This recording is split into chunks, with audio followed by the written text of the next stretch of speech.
Hi, and you're all very welcome to Daily Fitness and Life with myself here, Gary. Thanks to everyone for having liked and subscribed to the channel. I really do appreciate it. So Tuesday's tips, a couple of ideas there for you that you may be able to use and that you might find useful. So we're coming into the dark nights here in Ireland, so these are just a few tips, just hopefully that will help and keep you safe.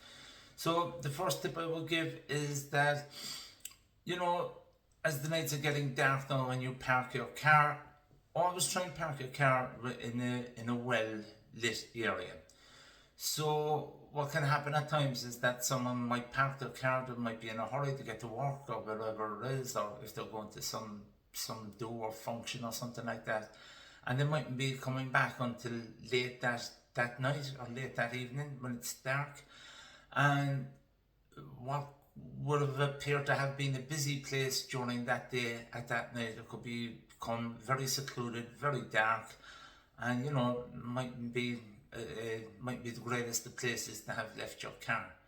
So be aware of where you're parking, and always try and park in a well lit area and in an area there where there's going to be a lot of people around when you come back to your car. So that's one idea for you, one tip there. The second one will be when you do get back to your car, make sure it'll take you just 2 seconds, step away from the car, step back from the car, shine the light in the back window, take a look at the front, just take a look around the car and make sure everything is okay. So that's another tip for you. The next one, what I would say to you is that unfortunately there have been some scams here at times there where people have approached someone and have told them that their car they have a puncture or that there's something wrong with the car or other. And unfortunately they can take advantage, that the person that's driving the car, they can take advantage of that. So what I would say is, if that happens, say thank you very much for bringing that to my attention, and my friend is joining me there. I'm just waiting on my friend. They'll be here in 5 minutes and we'll take care of it then. So even though the person that's bringing that to your attention, they might mean well, but always err on the side of caution, okay?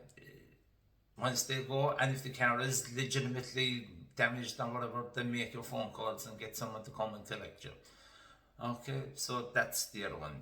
The next one, what I would suggest is that when you leave your house during the day and you're going to be coming back at night, try and have one of these lights outside the door there, so that you're not fumbling with your keys at the door.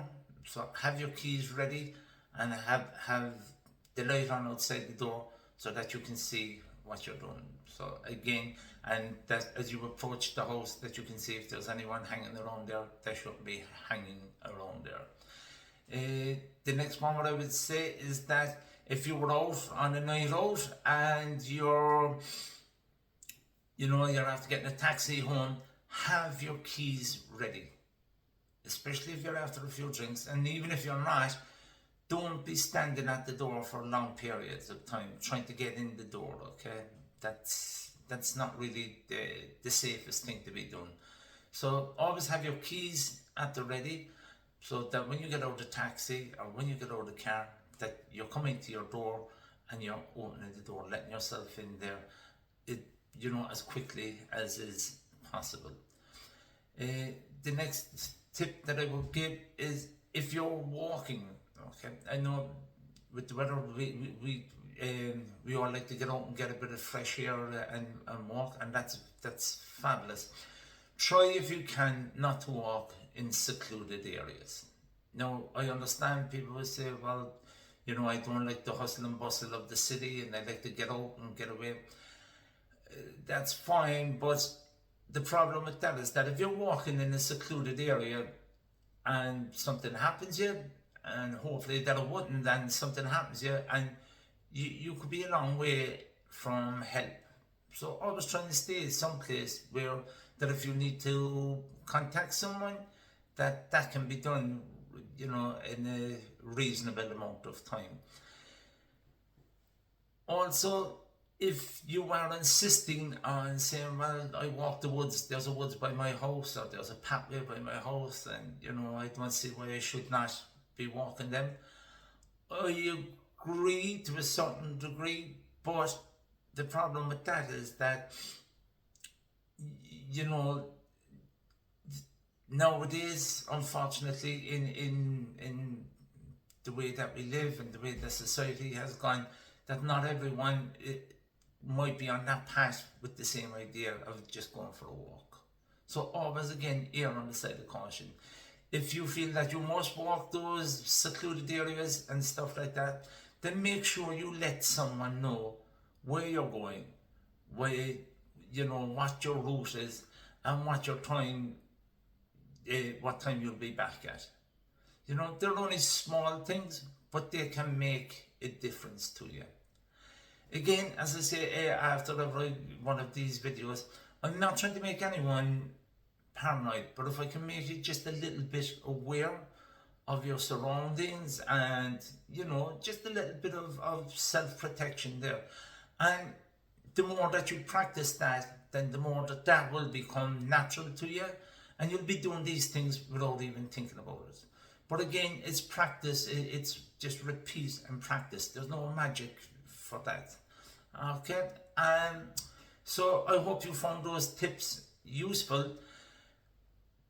Tune in for Thursday's training session, and again I'll use some of the members from my dojo there, and hopefully they'll help in creating a couple of scenarios there, and that I can show you a couple of self-defense techniques.